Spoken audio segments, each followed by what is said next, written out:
ഒരു പുതിയ ആഴ്ച ദൈവം നമുക്ക് ദാനമായി തന്നു.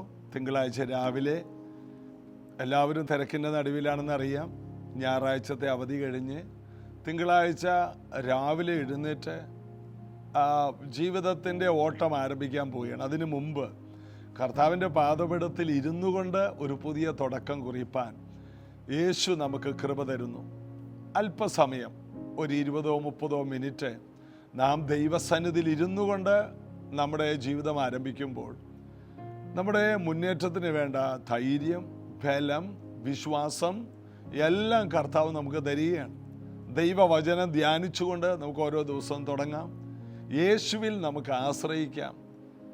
യേശു പറഞ്ഞു, നിങ്ങൾ എന്നിലും എൻ്റെ വചനം നിങ്ങളിലും വസിച്ചാൽ നിങ്ങൾ ഇച്ഛിക്കുന്ന എന്തെങ്കിലും അപേക്ഷിപ്പിൻ, അത് നിങ്ങൾക്ക് കിട്ടും. അതായത് ഇന്നത്തെ ദിവസം ദൈവവചനം കൂടുതൽ നമ്മിൽ വസിച്ചാൽ നമ്മുടെ പ്രാർത്ഥനകൾക്ക് വലിയ ഫലപ്രദമായ റിസൾട്ടുകൾ ഉണ്ടാകും. നീതിമാന്റെ ശ്രദ്ധയേറിയ പ്രാർത്ഥന വളരെ ഫലിക്കുന്നു എന്ന് യാക്കോബ് 5:16-17 കാണുന്നു. ഏലിയാവിനെ കുറിച്ച് എടുത്തു പറയുന്നു, അവൻ്റെ പ്രാർത്ഥന, ശ്രദ്ധയേറിയ പ്രാർത്ഥനയിൽ ആകാശമടഞ്ഞു. വീണ്ടും പ്രാർത്ഥിച്ചപ്പോൾ ആകാശം തുറന്നു, ഭൂമിയിൽ മഞ്ഞും മഴയും ഉണ്ടായി, ധാന്യം വിളഞ്ഞു. ഇതൊക്കെ നമ്മളവിടെ കാണുന്നു. അതായത് ശ്രദ്ധയേറിയ പ്രാർത്ഥന. ദൈവവചനം വായിക്കുമ്പോഴാണ് വിശ്വാസത്തോടു കൂടിയ പ്രാർത്ഥന നമ്മിൽ ഉണ്ടായി വരുന്നത്. വിശ്വാസത്തോടു കൂടിയ പ്രാർത്ഥനയാണ് ശ്രദ്ധയേറിയ പ്രാർത്ഥന. ഒളിമ്പിക്സിൽ നമുക്ക് ഒരു പെൺകുട്ടിക്ക് തന്നെ ഒരു വിഷയത്തിൽ 2 മെഡൽ കിട്ടി. അതെന്താണ്? ഉന്നം തെറ്റാതെ നിറയൊഴിക്കുക, വെടിവെക്കുക. ഷൂട്ടിങ്ങിലാണത് കിട്ടിയത്. അതായത് ഒന്നിൽ തന്നെ ഫോക്കസ് ചെയ്യുക, ഫോക്കസ് ചെയ്ത കാര്യത്തിൽ. അപ്പോൾ ആ കാര്യത്തിൽ ഇന്ത്യക്കാർ മിടുക്കരാണെന്ന് ഇതിനു മുമ്പും തെളിയിച്ചിട്ടുണ്ട്. ഇതിനു മുമ്പും മെഡലുകൾ കിട്ടിയിട്ടുണ്ട്. ഒരു വിഷയത്തിൽ ലക്ഷ്യം വെക്കുക, ഉന്നം. പരമവിളിയുടെ ലാക്കിലേക്ക് ആഞ്ഞും കൊണ്ട് ഓടുന്നു എന്ന് പൗലോസ് പറയുന്നു. ഒന്ന് ഞാൻ ചെയ്യുന്നു. ഒരു കാര്യത്തിൽ മാത്രം ഫോക്കസ് ചെയ്യുക. അത് വലിയ അനുഗ്രഹമാണ്. ഇന്ന് നമുക്ക് ഒരു വിജയത്തിൽ ഫോക്കസ് ചെയ്യാം. എന്തിലാണോ നിങ്ങൾ ഈ ആഴ്ച ഫോക്കസ് ചെയ്യുന്നത്, അത് കർത്താവിൽ ആശ്രയിച്ച് അതിലേക്ക് കുതിക്കുക. നിങ്ങൾ അവിടെ എത്തിയിരിക്കുക. നിങ്ങൾ ആഗ്രഹിക്കുന്ന തുറമുഖത്തെത്തും. വിജയങ്ങളിൽ നിങ്ങൾ എത്തിച്ചേരും. എന്നാൽ ദൈവവചനത്തിൽ നിങ്ങൾ ആശ്രയിക്കണം. വീരൻ്റെ കയ്യിൽ അസ്ത്രങ്ങൾ പോലെ യൗവനത്തിലെ മക്കളെന്ന് നമ്മൾ 127 സങ്കീർത്തനത്തിൽ വായിക്കുന്ന പോലെ ദൈവപുത്രനായ യേശു കർത്താവിൻ്റെ കയ്യിലെ അസ്ത്രം പോലെ ഇരുന്നാൽ നാം ലക്ഷ്യങ്ങളിലേക്കെത്തും. വീരൻ്റെ കയ്യിൽ. ആരാണ് വീരൻ? യുദ്ധവീരനായ നമ്മുടെ ദൈവം. ദൈവത്തിൻ്റെ കയ്യിലെ അസ്ത്രം പോലെ നമ്മളാണെങ്കിൽ ലക്ഷ്യത്തിലേക്ക് അത് പാഞ്ഞു പോകും. നമ്മുടെ ജീവിതം വളരെ ആനന്ദകരമാകും. യേശുവിനെ ചേർന്ന് പാടി നമുക്ക് ആരാധിക്കാം. സ്തോത്രം സ്തോത്രം യേശുവേ, സ്തോത്രത്തിനെന്നും യോഗ്യനേ, സകല നാമം പാടുന്നു ദൈവം പരിശുദ്ധൻ. സ്തോത്രം സ്തോത്രം യേശുവേ, സ്തോത്രത്തിനെന്നും യോഗ്യനേ, സകല നാമം പാടുന്നു ദൈവം പരിശുദ്ധൻ. യേശു പരിശുദ്ധൻ, യേശു പരിശുദ്ധൻ, യേശു പരിശുദ്ധൻ,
സൃഷ്ടികളും വാഴ്ത്തും ഏക ദൈവമേ, സകല നാവും പാടുന്നു ദൈവം പരിശുദ്ധൻ.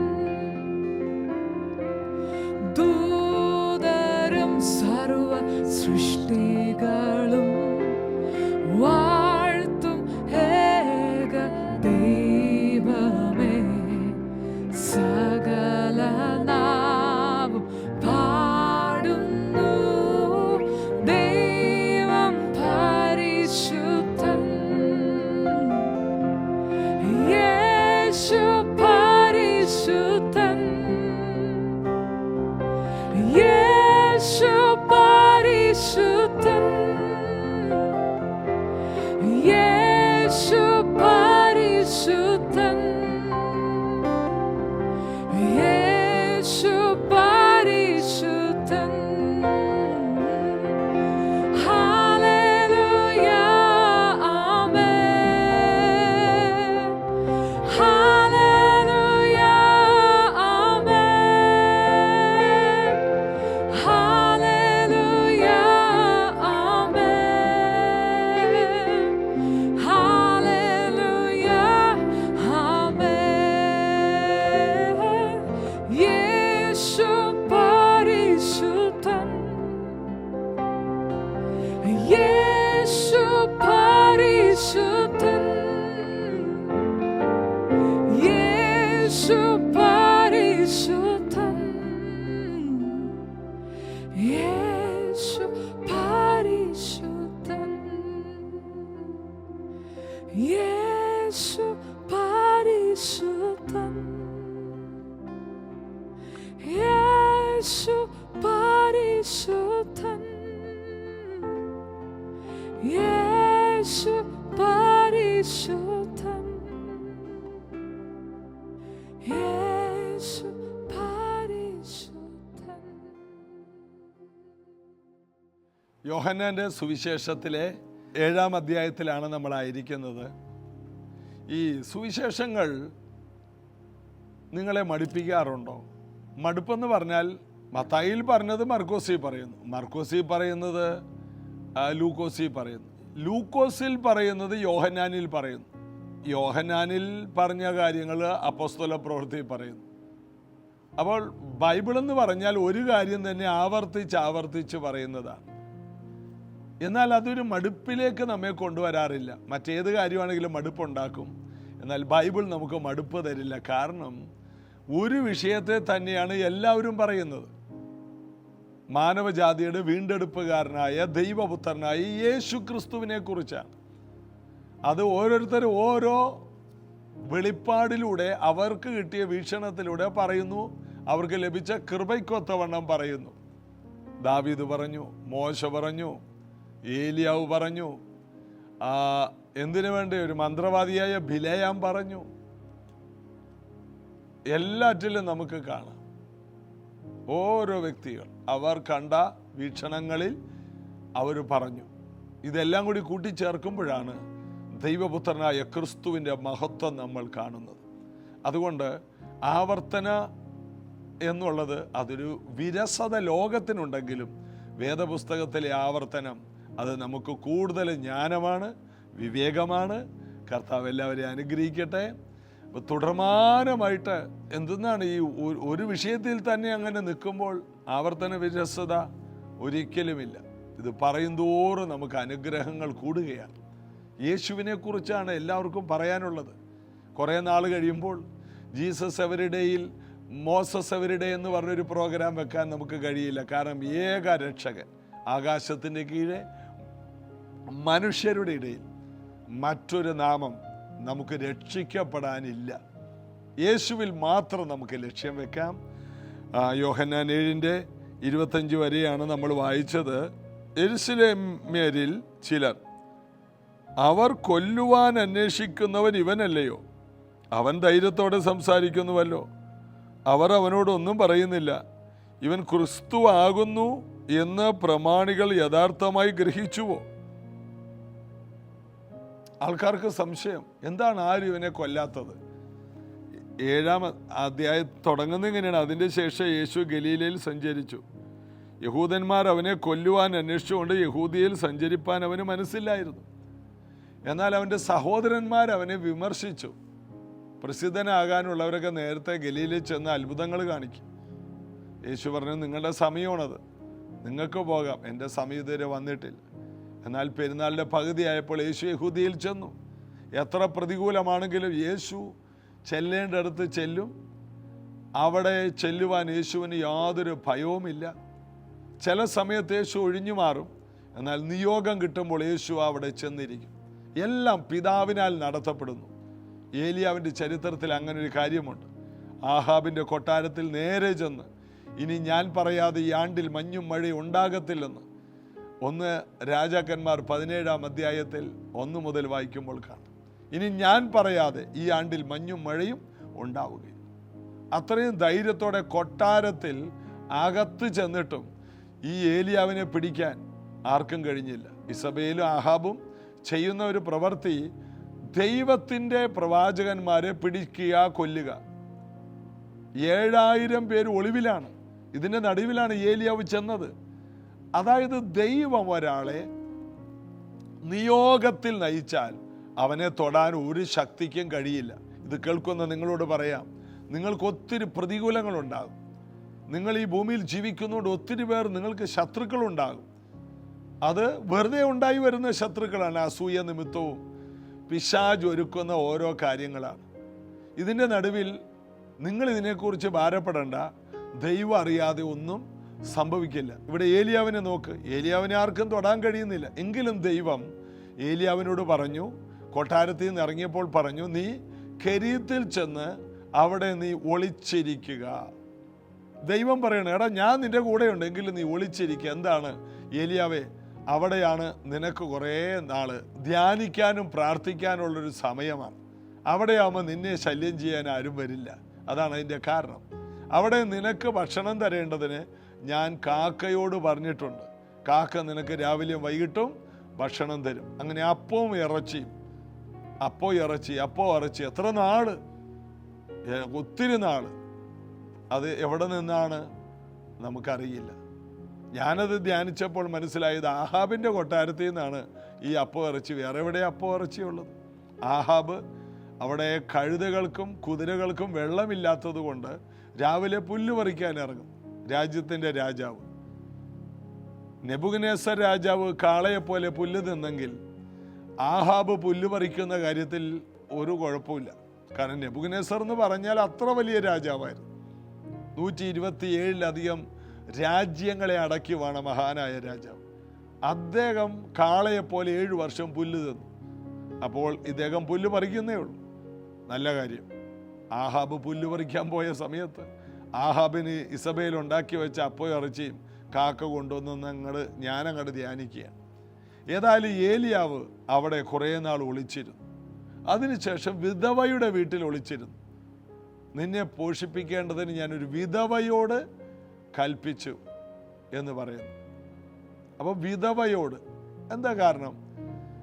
മനുഷ്യർ ശ്രദ്ധിക്കാത്ത ചില സ്ഥലങ്ങളിലാണ് ഏലിയാവ് ഇരിക്കുന്നത്. എല്ലാവരും വിചാരിക്കണം ഏലിയാവ് വലിയ ഏതെങ്കിലും ഇന്ന സ്ഥലങ്ങളിലായിരിക്കും. അതുകൊണ്ട് ആഹാബ് തന്നെ പല രാജ്യങ്ങളിലേക്ക് ഏലിയാവിനെ അന്വേഷിച്ച് സൈന്യത്തെ അയച്ചു.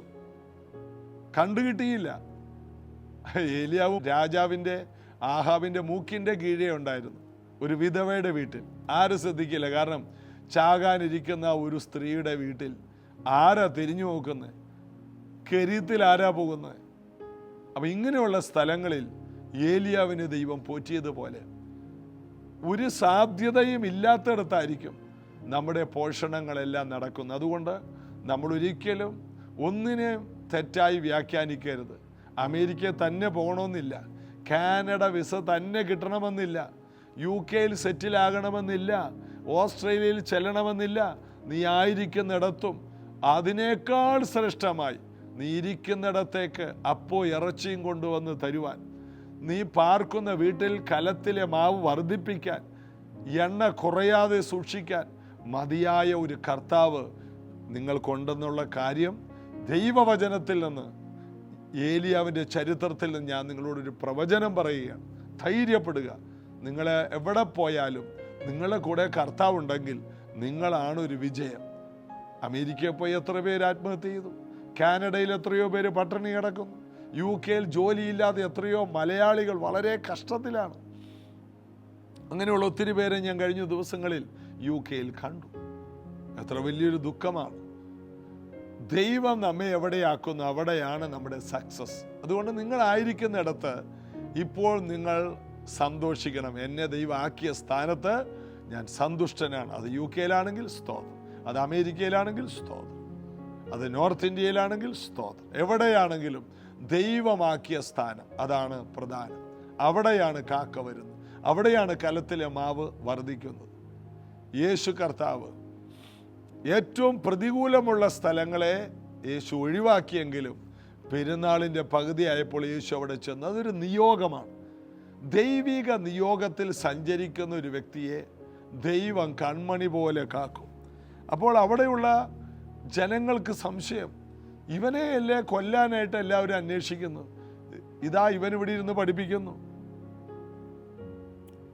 അപ്പോൾ 28-ാം വാക്യം, ആകയാൽ യേശു ദേവാലയത്തിൽ ഉപദേശിക്കുമ്പോൾ നിങ്ങൾ എന്നെ അറിയുന്നു, ഞാൻ എവിടെ നിന്നെന്നും അറിയുന്നു, ഞാൻ സ്വയമായിട്ട് വന്നവനല്ല, എന്നെ അയച്ചവൻ സത്യമാണ്.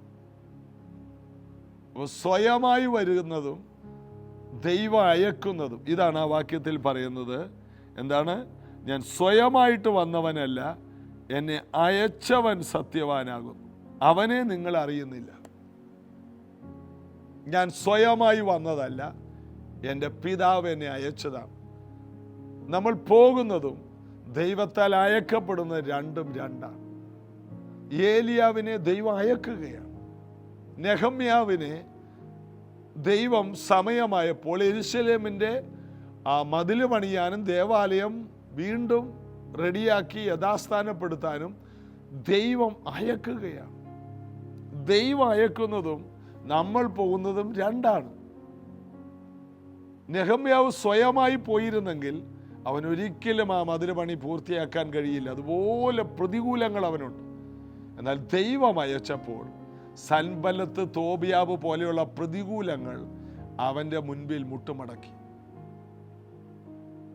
ഏകദേശം 150 വർഷം കൊണ്ട് പണിതിരുന്ന യെരൂശലേമിൻ്റെ മതിൽ 70ഓളം വർഷം ശത്രുക്കൾ ആക്രമിച്ച് തകർക്കപ്പെട്ടതുകൊണ്ട് പണിയാതെ കിടന്ന ആ മതിൽ, 70ഓളം വർഷം പണിയാൻ ആർക്കും കഴിയാതെ കിടന്ന മതിൽ വെറും 52 ദിവസം കൊണ്ട് നെഹമ്യാവ് പണിയണമെങ്കിൽ അവൻ്റെ മേൽ ഉണ്ടായിരുന്ന ദൈവികമായ നിയോഗം എത്ര വലുതാണ്. അതായത് ഞാൻ സ്വയമായിട്ട് വന്നതല്ല, എൻ്റെ പിതാവ് എന്നെ അയച്ചതാണ്. ഞാൻ എൻ്റെ സമയത്തെങ്ങും പോകാറില്ല, ഞാൻ എൻ്റെ പിതാവിൻ്റെ സമയത്തെ എവിടെയും പോകും. അതാണ് എൻ്റെ നാഴിക ഇതുവരെ വന്നിട്ടില്ല, എൻ്റെ സമയം ഇതുവരെ ആയിട്ടില്ല, നിങ്ങൾക്കോ എപ്പോഴും സമയമാണ് എന്ന് യേശു സഹോദരങ്ങളോട് പറഞ്ഞത്. എന്നാൽ ദൈവത്തിൻ്റെ സമയമായി പെരുന്നാളിൻ്റെ പകുതിയായപ്പോൾ യേശു ദേവാലയത്തിൽ ചെന്നു. ദൈവത്തിൻ്റെ സമയമായാൽ ആർക്കും ആ സമയത്ത് എന്നെ തൊടാൻ കഴിയില്ല, യേശുവിനോടൊപ്പം. എമേവറീസ് പാസ്റ്റർ വർഷങ്ങൾക്ക് മുമ്പ് ഞാൻ രക്ഷിക്കപ്പെട്ട കാലത്ത് അദ്ദേഹത്തിൻ്റെ ഒരു പ്രസംഗത്തിൽ, പാസ്റ്റർ പട്ടാളക്കാരനായതുകൊണ്ട്, എയർഫോഴ്സുകാരനായതുകൊണ്ട് ഒരു യുദ്ധത്തെക്കുറിച്ച്, മിക്കവാറും യുദ്ധങ്ങളിൽ നിന്നുള്ള ഉദാഹരണങ്ങൾ പാസ്റ്റർ കൂടുതൽ എടുക്കുമായിരുന്നു. ഒരിക്കൽ ഇംഗ്ലണ്ടും ജർമ്മനിയും തമ്മിൽ 2ാം ലോക മഹായുദ്ധം നടക്കുമ്പോൾ ഒരു ഇംഗ്ലണ്ടിലെ പട്ടാളക്കാരൻ ഒരു പാലത്തിൻ്റെ മുകളിൽ വെടിയേറ്റ് വീണു. എന്നാൽ അവനെ രക്ഷിക്കുവാൻ ഇംഗ്ലണ്ടുകാർക്ക് ആ പാലത്തിൽ ചെന്ന് അവൻ എടുത്തുകൊണ്ട് വരാൻ കഴിയില്ല. കാരണം അപ്പുറത്ത് ജർമ്മനിയിലുള്ളവർ തുരുതുരാ വെടിവെച്ചുകൊണ്ടിരിക്കുകയാണ്. ഇവൻ വെടിയേറ്റ് വീണ് കിടക്കുകയാണ്. ഇവനെ രക്ഷിക്കണം. അതിരാവിലെയാണ് അവൻ വെടിയേറ്റത്. എന്നാൽ ഈ ഇംഗ്ലണ്ടിലെ പട്ടാളക്കാരിൽ ഒരു ചെറുപ്പക്കാരൻ പറഞ്ഞു, 9 മണിയാകുമ്പോൾ ഞാൻ പോയി അവനെ രക്ഷിക്കും. അപ്പോൾ കൂടെയുള്ളവർ പറഞ്ഞു, ഇപ്പോൾ മണി 7 ആയിട്ടുള്ളൂ, ഇനി 9 മണി, 2 മണിക്കൂർ വെയിറ്റ് ചെയ്യണ്ടേ? അവൻ പറഞ്ഞു, അതെ, 2 മണിക്കൂർ കഴിയാതെ ഞാൻ പോകില്ല. നിനക്കെന്താ ഇപ്പോൾ പോയാൽ? ഇല്ല, ഞാനിപ്പോൾ പോകില്ല. എന്നാൽ 9 മണി, ആരും പോകാനില്ല. കൃത്യം 9 മണിയായപ്പോൾ ഈ ചെറുപ്പക്കാരൻ ഓടിച്ചെന്ന് ആ പാലത്തിൽ കിടക്കുന്നവനെ തൂക്കിയെടുത്ത് തോളയിലിട്ട് ഓടിപ്പോന്നു. ആർക്കും അവനെ വെടിവെക്കാൻ കഴിഞ്ഞില്ല. അപ്പോൾ കൂടെയുള്ള പട്ടാളക്കാർ ചോദിച്ചു, നിനക്ക് എങ്ങനെ ഈ 9 മണിക്ക് ഇത്രയും ധൈര്യമായി പോയി അവനെ തൂക്കിയെടുത്തുകൊണ്ട് വരാൻ കഴിഞ്ഞു? വേറെ ആർക്കും കഴിയാത്ത കാര്യം. അവൻ പറഞ്ഞു, അതിൻ്റെ കാരണം 9 മണി തൊട്ട് 10 മണി വരെയുള്ള സമയം എൻ്റെ അമ്മ എനിക്ക് വേണ്ടി പ്രാർത്ഥിക്കുന്ന സമയമാണ്. ആ സമയത്ത് ആർക്കും എന്നെ തകർക്കാൻ കഴിയില്ല. പ്രാർത്ഥനയിലുള്ള ആശ്രയം. ഞാനിതെല്ലാം കേട്ടാണ് രക്ഷയിലേക്ക് വരുന്ന സമയത്ത് ഇതെല്ലാം കേട്ടാണ് ബലപ്പെട്ടത്. പ്രാർത്ഥിക്കുന്ന ഒരു വ്യക്തി, ആ വ്യക്തിക്ക് ആർക്ക് വേണ്ടി പ്രാർത്ഥിക്കുന്ന ആ വ്യക്തികൾക്ക് മതിൽ കെട്ടുകയാണ്. പ്രാർത്ഥനയെന്ന വലിയ മതിൽ, പ്രാർത്ഥനയെന്ന വലിയ കാവൽ രാജ്യത്തിനും നാടിനും നമ്മുടെ കുടുംബത്തിനും എല്ലാം പ്രാർത്ഥന കൊണ്ട് നമുക്ക് വേലി കെട്ടാൻ കഴിയും. അപ്പോൾ യേശുവിനറിയാം, എൻ്റെ പിതാവിൻ്റെ ആ സമയത്ത് ഞാൻ ചലിച്ചാൽ ആർക്കും എന്നെ തൊടാൻ കഴിയും. ഇതുപോലൊരു ധൈര്യം ഞാൻ സ്വയമായിട്ട് വന്നതല്ല, എൻ്റെ പിതാവ് എന്നെ അയച്ചതത്രേ. ഈ ഒരു ധൈര്യം നമുക്കുണ്ടാകും. നമ്മളായി ഒരു സ്റ്റെപ്പ് വെക്കരുത്. യേശുവിന് പോലും ഈ ഭൂമിയിലെ ജീവിതത്തിൽ സ്വയമായിട്ടൊന്നും ചെയ്യാനുള്ള ഒരു നിയോഗമില്ലായിരുന്നു. എല്ലാം പിതാവിൻ്റെ നിയോഗത്തിലാണോ ഒരു ശക്തിക്ക് നമ്മെ തൊടാൻ കഴിയില്ല. ആ സമയം വന്നു കഴിഞ്ഞാൽ ഏത് ഫറവോനും ഇസ്രായേൽ മക്കളെ പിടിച്ചു വെക്കാനോ നശിപ്പിക്കാനോ കഴിയില്ല. ദൈവത്തിൻ്റെ സമയം വന്നു. ആ സമയം വന്നപ്പോൾ മോശ എന്ന ഒരു വൃദ്ധനിലൂടെ വലിയ മൂവുണ്ടായി. ഇതുപോലെ ദൈവത്തിൻ്റെ സമയമായാൽ, ദൈവത്തിൻ്റെ സമയം മനസ്സിലാക്കി പുറപ്പെട്ടാൽ എല്ലാം സംരക്ഷണമുള്ളതും ജയമുള്ളതുമായി മാറും. നമുക്കത് വിശ്വസിക്കാം. ഇന്നു മുതൽ ദൈവിക നിയോഗത്തിൽ സഞ്ചരിപ്പാൻ യേശു നമുക്ക് കൃപ തരട്ടെ. പ്രാർത്ഥിക്കാം യേശുവിൻ്റെ നാമത്തിൽ. ഇത് കേട്ട ഓരോരുത്തർക്കും വേണ്ടി ഞങ്ങൾ അപേക്ഷിക്കുന്നു. ശരിയായ ദൈവികമായ നടത്തിപ്പിൻ്റെ സമയത്ത് ഓരോ കാര്യങ്ങൾ ചെയ്യുവാനും ജയാളികളായി മാറുവാനും ഓരോരുത്തരെയും അങ്ങ് സഹായിക്കണം. ഇത് കേൾക്കുന്ന പലരും സ്വന്തം കഴിവിൽ ആശ്രയിച്ച് ജീവിതത്തിൽ പലരും പരാജയങ്ങൾ കണ്ടവരായിരിക്കാം. എന്നാൽ കർത്താവേ, ഇനിയുള്ള നാളുകളിൽ യേശുവിൽ വിശ്വസിച്ച് ഒരു നിയോഗത്തിൽ മുന്നോട്ട് പോകാൻ എല്ലാവർക്കും ഒരു പ്രത്യേക കൃപ കൊടുക്കണം. യേശുവിൻ്റെ നാമത്തിൽ ഞാനൊരു നിയോഗത്തിൽ ഇവരെ സൗഖ്യമാക്കുന്നു. യേശുവിൻ്റെ നാമത്തിൽ ഇവർ സൗഖ്യമാകട്ടെ. യേശുവിൻ്റെ നാമത്തിൽ ഇവരുടെ സാമ്പത്തിക മേഖലകൾ തുറന്നു വരുവാൻ ഞാൻ യേശുവിൻ നാമത്തിൽ പ്രാർത്ഥിക്കുന്നു. യേശുവിൻ്റെ നാമത്തിൽ അത്ഭുതങ്ങൾ നടക്കട്ടെ. ഒരു വീടുകളിൽ നന്മകൾ ഉണ്ടാകട്ടെ. നിയോഗമുള്ളവരാകട്ടെ. ദൈവഹിതത്തിൽ ചലിക്കുന്നവരാകട്ടെ. യേശുവിൻ നാമത്തിൽ പിതാവേ, ആമേൻ. ഞാൻ വിശ്വസിക്കുന്നു ഈ സന്ദേശം നിങ്ങളെ ഒരു വലിയ വെല്ലുവിളിയിലേക്ക് നടത്തും. പരിശുദ്ധാത്മാവിൽ നിറഞ്ഞ് സഞ്ചരിപ്പാൻ, ദൈവിക നടത്തിപ്പിൽ മുന്നോട്ട് പോകാൻ ഈ ആഴ്ച എല്ലാവർക്കും കൃപയുണ്ടാകട്ടെ. ഈ വീഡിയോകൾ മറ്റുള്ളവർക്ക് ഷെയർ ചെയ്യുക, സബ്സ്ക്രൈബ് ചെയ്യുക, മറ്റുള്ളവരെ പരിചയപ്പെടുത്തുക.